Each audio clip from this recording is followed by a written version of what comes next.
BNP chairperson ও 3 বারের প্রধানমন্ত্রী বেগম খালেদা জিয়ার শারীরিক অবস্থা সংকটময়। এমন সংবাদে রাতভর উদ্বেগ উৎকণ্ঠায় কাটে বিএনপি নেতাকর্মীদের।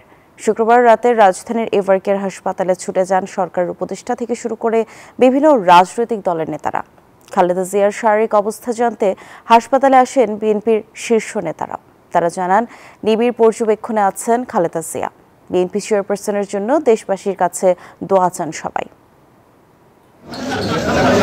মেডিকেল বোর্ডের তত্ত্বাবধানে সিসিউতে দেশি বিদেশি বিশেষজ্ঞ চিকিৎসকের নিবিড় পর্যবেক্ষণে বসুন্ধরায় এভারকেয়ার হাসপাতালে চিকিৎসাধীন বিএনপি চেয়ারপারসন বেগম খালেদা জিয়া।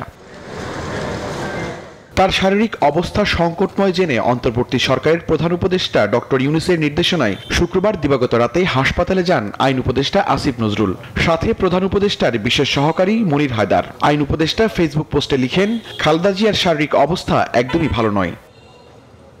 এ সময় বিএনপির মহাসচিব মির্জা ফখরুল ইসলাম আলমগীর সহ অন্যান্য শীর্ষ নেতারা উপস্থিত ছিলেন। বিএনপির স্থায়ী কমিটির 2 সদস্য জানান, খালেদা জিয়ার শারীরিক অবস্থা স্থিতিশীল নয়, তবে তার এখনো জ্ঞান রয়েছে, প্রয়োজন আরো উন্নত চিকিৎসার।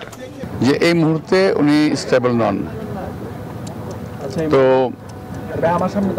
আরো একটু ইমপ্রুভ চিকিৎসা পেলে হয়তো ভালো হবেন, ভালো থাকতে পারেন। তাকে নিবিড় পর্যবেক্ষণে রাখা হয়েছে এবং প্রতিনিয়ত তার বিভিন্ন যে প্যারামিটারগুলো সেগুলো তারা স্টাডি করছেন এবং সেই অনুযায়ী তারা ব্যবস্থা নিচ্ছেন।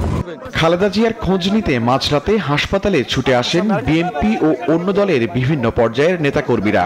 দেশবাসীর কাছে দোয়া চান তারা।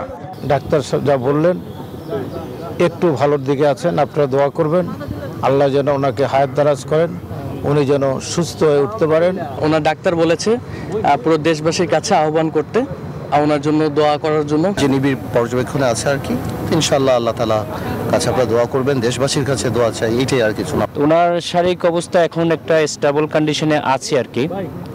আমরা তার জন্য আমরা দোয়া করছি, সবাই দেশবাসীর কাছে দোয়া চাচ্ছি। এ সময় নেতাকর্মীদের হাসপাতালের সামনে ভিড় না করার নির্দেশ দেওয়া হয়েছে বিএনপির পক্ষ থেকে।